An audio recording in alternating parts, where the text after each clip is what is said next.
안녕하십니까, 김경재 후보입니다. 어제 오늘로는 날씨가 좀 따뜻해서 전국적으로 봄 기운이 많이 돌고 있습니다. 오늘 1월 25일인데 오늘 서울도 영상 4도 5도 이렇게 돼서 포근합니다. 그래서 봄을 기다리는 사람에게는 상당히 좋은 날씨인데 걷기도 좋은 날씨고, 그리고 코로나가 좀 걱정이고, 코로나보다 더 걱정인 게 오늘 3월 9일 시작되는 대통령 선거입니다. 선거와 관련해서 오늘은 메모 하나 없이 여러분에게 솔직한 말씀을 드리려고 이 자리에 앉았습니다. 박근혜 대통령을 탄핵으로 옥중에 빼앗긴 지 4년 9개월 만에, 지난해 말 4년 9개월 만에 영어 몸에서 풀려나와서 지금 삼성의료원에 계십니다. 그런데 벌써 한 달이 가까워 됐는데 건강 문제에 대해서 여러 가지 설이 있습니다. 유영아 변호사는 걷기도 잘하시고 음식도 잘 드시고, 그래서 건강이 많이 좋아져서 아마 이달 말이나 늦어도 다음 2월 2일까지는 퇴원할 것 같다 하는 것을 한번 발표했고요. 그런데 어저께인가 그저께인가는 탄핵 문제에 있어서 그 원죄를 부인할 수 없는 조선일보 소속의 모 기자가, 요새 퇴역했습니다마는, 병원의 소식통을 전언해서 들은 바에 의하면 대통령의 퇴원 일자가 한 2주일쯤 연기될지도 모른다 하는 추측적 기사를 내가지고 지금 장안이 시끄럽습니다. 왜 2주일이 문제냐? 2월 14일 5일이 되면 대통령 본선거에 등록이 시작되는 날입니다. 그러기 전까지 박근혜 대통령이, 전 대통령이 나오셔서 한국의 대선 전국에 대해서 무엇인가 말씀을 해 주셔야 합니다. 많은 사람들이 기대하고 있습니다. 저희들로서도 저는 대통령의 지침을 받아야 합니다. 간접적으로는 약간 얘기를 듣기는 합니다만, 그래도 직접 뵙는 것이 가장 중요한 일 아닙니까? 그래서 모든 걸 준비해 가지고 대통령의 지침과 방침에 따라서 이 대선에 임하는 전략 전술 태세를 갖추어야 하는데, 공교롭게도 이 정부와 정보당국이 대통령의 퇴원을 자꾸 미루고 있어요. 그러니까 대통령 선거 등록을 하기 전까지 박근혜 대통령의 발언을 외부에 흘려내지 않으려고 하는 작전이 아닌가 하는 의심이 듭니다. 그래서 오늘 제가 말씀드리는 것은 대통령이 지금 어디 계십니까? 하는 것이 대목입니다. 많은 사람들이 이 전국에 대한 대통령의 뜻을 대충 짐작은 합니다. 그리움은 절로 생긴 것이 아닙니다 하는 그 책에도 윤석열 후보라고 정확하게 지적되지는 않았습니다만은, 탄핵이나 이런 문제에 대해서 잘못된 사람은 지도자의 자리에 서서는 안 됩니다 하는 굉장히 온건하면서도 명확한 메시지를 내놓으셨어요. 그래서 박 대통령이 윤석열 후보에 대해서 긍정적인 평가를 하기는 대단히 어려울 것이다 하는 것이 일반적인 관측입니다. 그래서 저는 오래전부터 그 관측에 기반해서 윤석열 후보에게 진심으로 깊은 사죄의 의사를 표명하기를 꾸준히 요구해 왔습니다. 그런데 적어도 한 6개월 이상을 했는데 아직까지 정확한 말이 나오지 않는데, 많은 사람들이 그 사람이 사죄를 하기 어려울 것이다, 사죄를 못할 것이다, 이렇게 얘기를 많이들 합니다. 유감스럽습니다. 그런데 오늘 현재의 대선의 판도는 제가 보기에는 이재명 후보는 당선권에서 점점 멀어진 듯이 보입니다. 35% 전후의 박수권에서 벗어나지 못합니다.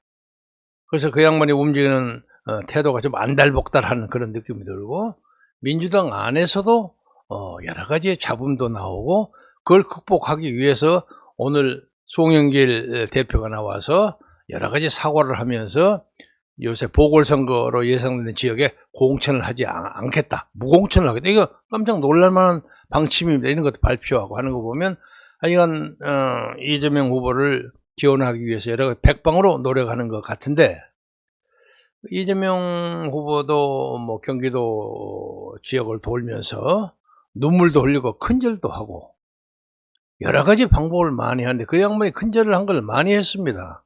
근데 제가 오늘 우연히 공병호 박사의 여론 청취함을 보니까 그 양반 눈물 흘린 것이 진짜라고 생각합니까? 하는 것에 가짜라고 생각하는 사람이 94%예요. 진짜라고 생각하는 사람이 5%, 모르겠다는 게 1%. 그리고 또 그 위에 올라가 보니까 이재명 씨가 대장동 사건에 전혀 관계가 없다고 생각하십니까? 관계가 있다고 생각하십니까? 있다고 생각하는 게 역시 94, 5%예요. 그러니까 눈물을 흘리고 사과를 하고 이런 문제로 이재명 씨가 젊은 시절에, 그리고 성남시장 시절에 했었던 그 과오와 죄업이라고 할까요? 이것을 풀기가 어려운 거 아니냐. 그래서 그만큼만 과오를 가진 사람이라면 대통령 자리를 노리는 것은 좀 무리가 아니냐 하는 것이 일반적인 인식이 아닌가 하고 감히 생각해 봅니다. 그러나 그것은 민주당 집안의 사정입니다. 그러니까 특별하게 부정선거에 공작을 하지 않는 한 정권 교체는 불가피하게 온다. 제가 몇 달 전부터 그 얘기했습니다. 이재명에 대해서는 얘기하지 말자. 그리고 제가 간단히 얘기했습니다. 대장동이 대통령이 될 일은 없을 것입니다. 문제는 야권의 후보를 누구를 정하느냐. 어지간하면 윤석열 후보를 미룰 수가 있었어요. 그러나 그동안 꾸준하게 1년의 캠페인 그리고 1년의 발언으로 해서 이 사람도 청와대 주인이 되기는 하자가 너무 많다. 그리고 탄핵 문제에 대해서 절대로 사죄하지 않는다. 그러면 적어도요, 박근혜 후보를 찍었던 1600만의 유권자 중에서 아주 깎아내리고 내려도 적어도 5, 600만 명의 유권자들은 아직도 윤석열을 받아들이지 못하고 있다고 저는 생각합니다. 제가 감히 그 세력의 대변자의 한 사람으로 자임하는 입장에서는 오히려 수가 그보다 더 많을 수 있지 않을까 하는 생각을 합니다. 그러니까 정권 교체를 해야 한다는 게 56 내지 57%입니다. 윤석열 후보가 받는 게 40% 안팎으로 왔다 갔다 합니다. 그러니까 적어도 17% 정도만, 17% 하면 우리나라의 유권자 중에서 4,200만 중에서, 그리고 투표하는 사람 한 3,200만 중에서 17%면 한 500만 정도 된다고 계산이 나옵니다.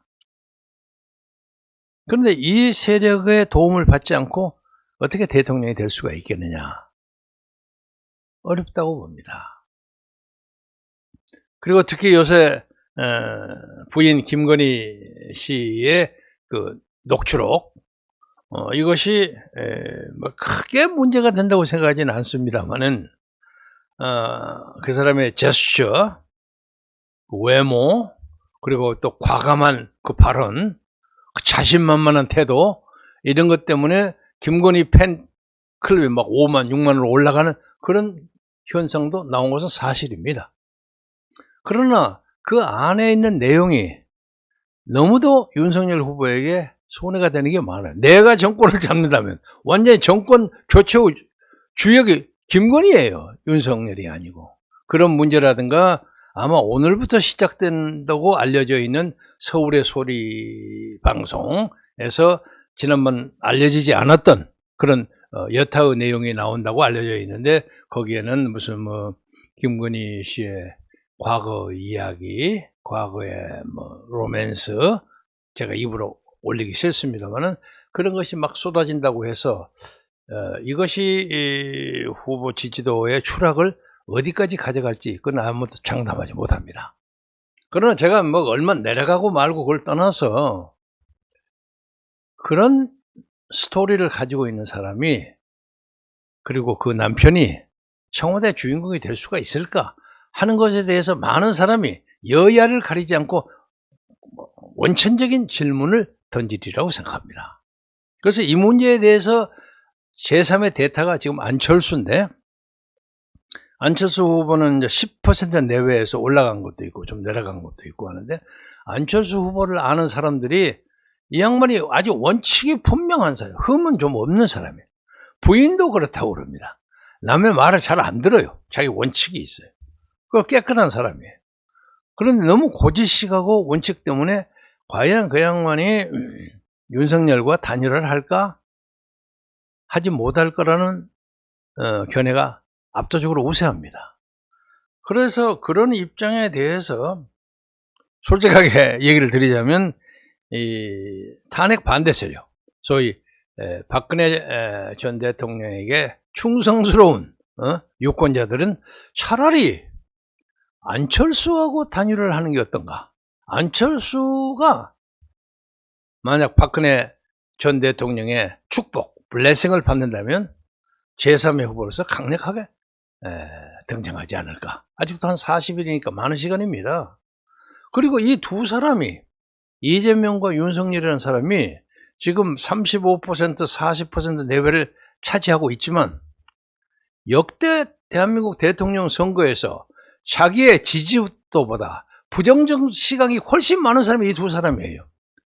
그러니까 이재명은 35% 지지를 받지만 이 양반을 부정적으로 보는 사람이 45, 50%입니다. 윤석열도 마찬가지입니다. 그래서 그런 부정적인 요소를 극복하는 게 안철수가 대안이 될 수가 있다고 보는 겁니다. 그래서 저는 지금 본선 등록의 준비를 갖추고 있습니다. 제가 마지막으로 딱 한 가지가 필요한 것이 박근혜 대통령의 구체적인 언질과 악수입니다. 그걸 적극적으로 기다리고 있습니다. 그런데 당국에서 그런지 병원에서 그런지 이 기회를 자꾸 막으려고 하는 기도가 많이 보입니다. 참 이 기가 막힐 얘기예요. 벌써 유영아 변호사의 말에 의하면 벌써 삼성의료원에서 김경재에게 전화 한번 왔을 겁니다. 그런 정도는 됩니다. 근데 일체가 없어요. 막아줘요. 그래서 제가 얼마 전에, 저도 그 삼성병원의 정기 환자입니다. 6개월마다 한 번씩 건강검진 가는 데인데, 지난 20년 동안 다녔습니다. 그래서 한번 가는 김에 슬그머니 그 입원실에 가서 몇 층에 계시냐고, 20층에 계신데, 그거 좀 연락하는 방법 없어? 안 된대요. 그래서 면담을 실패하고 돌아온 적이 있습니다. 그래서 앞으로 이달 말까지, 적어도 2월 2일까지 박근혜 대통령의 음성과 대면을 우리는 필요로 합니다. 그런데 왜 이렇게 막고 있는 겁니까? 그래서 오늘 제목이 대통령이 지금 어디 계십니까?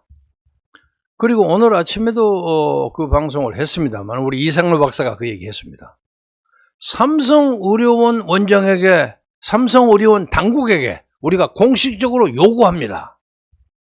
박근혜 대통령의 현재 병세가 있던 병세 그 상황에 대한 브리핑을 해달라 이거예요. 왜 아무 소리 안 하는 겁니까? 이 책임을 어떻게 지으려고 그러십니까? 가능한 한 빠른 시간, 오늘 저녁이라도 밤이라도 반드시 해줘야 합니다. 나중에 만약에 사태가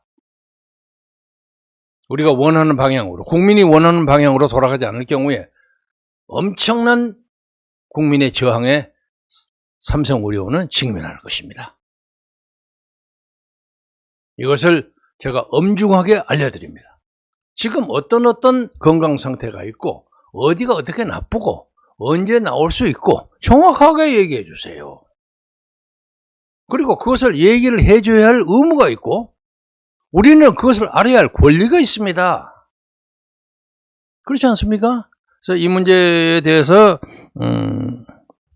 이번 대선의 뭐라고 할까? 마지막 변수가 박근혜 전 대통령의 발언입니다. 그래서 우리는 마음 같아서는 시간이 짧으면 대통령 나오시는 대로 아예 대통령 후보로 출마하시기를 원하는 사람이 굉장히 많습니다. 그러나 이게 실정법상에 좀 문제가 있습니다. 우리나라 대통령은 단선이어야 한다. 5년만 해야 된다. 그런데 보통 단선을 해도 쉬었다가 연임을 안 하고 그 다음에 다시 하면 또 단선이 된다는 해석도 있고 그게 복잡합니다. 논리가. 그래서 아마 대통령도 그런 논란에 빠지면서까지 대통령 후보에 다시 나오겠다는 생각은 안 하실 거예요. 그래서 차라리 종로를 나오시든지 아니면 대구에 나오시든지 보궐선거에 출마하시기를 우리는 강력한 권고의 의지를 가지고 있습니다. 그리고 그 대통령이 그런 정치적 제스처를 취한다면 우리가 나머지 보궐선거에 전 지역에 공천하겠습니다. 이것이 박근혜 당이 만들어지는 뭐 신자유당이든 어떤 당이든 간에 박근혜 대통령 당이 만들어지는 새로운 계기가 되리라고 생각하는데 이 문제에 대해서 책임이 있는 사람이 정부당국, 정보당국, 그리고 삼성의료원입니다. 상황이 대단히 심각합니다. 그리고 이 말씀을 혹시 병실에서 대통령이 들으신다면 어떤 방법으로라도 의사를 표시하고 전달해 주시길 바랍니다. 여기에 있는 사람들이 그냥 목이 매서 안달복달입니다. 아니 왜 대통령을 또 2주를 연기한다고 하는 거야? 최보식이라는 기자, 유명한 기자죠. 조선일보 있다가 그만두신 분인데 저도 개인적으로 잘 압니다. 아니 이 사람이 갑자기 2주쯤 연기한다. 2주 연기하는 건 보통 때는 아무 문제도 아니에요. 그러나 이 크리티컬한 시점에 2주를 연기한다는 것은 박근혜 대통령으로 전 대통령으로 하여금 이 대선에 절대 개입하지 말라 하는 음흉한 장치라고 생각합니다. 설사 몸이 좀 불편하시더라도 의사표시를 할 수 있는 그런 기회를 반드시 주기를 바라고 병실에 있어서라도 메시지를 남겨줄 수 있는 거 아니겠습니까? 그래서 이것이 아마 근현대사의 정치사에서 어떨면 가장 중요한 해프닝이 될 수가 있습니다. 이 의혹의 당사자는 삼성의료원 측 주치의입니다. 우리는 삼성의료원의 조치를 주의 깊게 밤새도록 기다리겠습니다. 존경하는 국민 여러분, 논의 제가 말씀드리지만 이번 선거는 단순히 갑돌이를 뽑느냐 갑수리를 뽑느냐 하는 그런 선거가 아닙니다. 김대중을 뽑느냐 이회창을 뽑느냐 그런 선거가 아닙니다. 우리나라를 주사파의 공산주의 사회주의로 버리느냐 아니면 자유민주주의를 힘겹게 눈물겹게 다시 보호해서 새로운 시대로 나가느냐 하는 이데올로기에 아마 세계의 냉전체제 이후에 벌어지는 이데올로기의 마지막 전투입니다. 이게 마지막 종장입니다. 저는 이 전쟁의 무명의 전사로 나왔습니다. 왜? 이렇게 심각한 것을 엉뚱한 사람들이 가서 자기들끼리 정치적 쇼하고 끌어가는 걸 그냥 볼 수만은 없다는 이유 때문입니다. 여러분께서도 이 선거가 가지는 역사적, 정치적, 역사적, 시대적 의미를 10분 생각해 주시고 불초 저와 박근혜 대통령의 무사귀환 퇴원을 바라는, 그래서 그 활짝 웃는 모습으로 모든 사람을 용서하고 화해하면서 좋은 세대를 끌어가는 새로운 대한민국의 영웅으로 거듭나기를 진심으로 기다리고 있습니다. 아니, 인도에는 인디라 간디의 여성이 있고, 저 버마, 미얀마에서는 또 미키 여사가, 수잔 여사가 지금 또 4년이가 또 감옥수 받아갖고 왔다 갔다 하죠. 군부하고 피 어린 싸움을 벌이고 있습니다. 또 그게 미얀마의 영웅입니다. 독일에서는 마르켈이라는 여성 영웅이 사라졌습니다. 이 한반도에는 박근혜라는 자유민주주의 영웅이 다시 환생합니다. 그래서 대한민국의 자유민주주의를 끌고 시장경제를 끌고 확실하게 한미동맹을 만들고, 그리고 북한에서 당당하게 옛날 드레스덴 선언을 기초로 해서 북한을 너그럽게 쌓았는, 그러나 그 과정에서도 간첩 보내고 어쩌고 사정없이 처벌하는 단호한 지도자의 모습을 보여주리라고 생각합니다. 그날 기다리면서 여러분 기도해 주시고 도와주시고 성원해 주실 걸 바라면서 다 같이 박근혜 전 대통령의 무사 귀환, 무사 퇴원을 바라는 마음으로 오늘을 그리고 내일을 지켜보도록 합시다. 시청해 주셔서 대단히 감사합니다. 고맙습니다.